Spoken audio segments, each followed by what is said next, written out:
नमस्कार। आजिर रेसिपी होउची अपूर्व बास्नारे पूरी जाउथिबा छेनापोड़। यह ओडिशार एक पारंपरिक प्रसिद्ध मिठा। एमितिरे तो कुआडे गले आइले दुकान रे आमे छेनापोड़ खाई थाउ, किंतु आज मु भाबिली घरे तैयारी करिबा।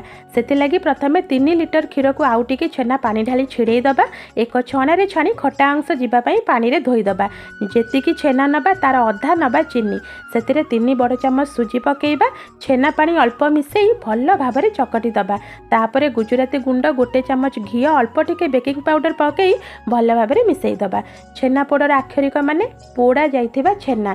सेतिपई एक रस पात्र रे घी लगई कदली पत्र रखिबा। जो बहलिया मंड प्रस्तुत करथिले से सबु को या भितरे पुरेई ऊपर 2-3टा कदली पत्र घोड़ेई नियारे पोड़िबा। या ऊपर अंगार रखिके 3 रु 4 घंटा पर्यंत अपेक्षा करिबा।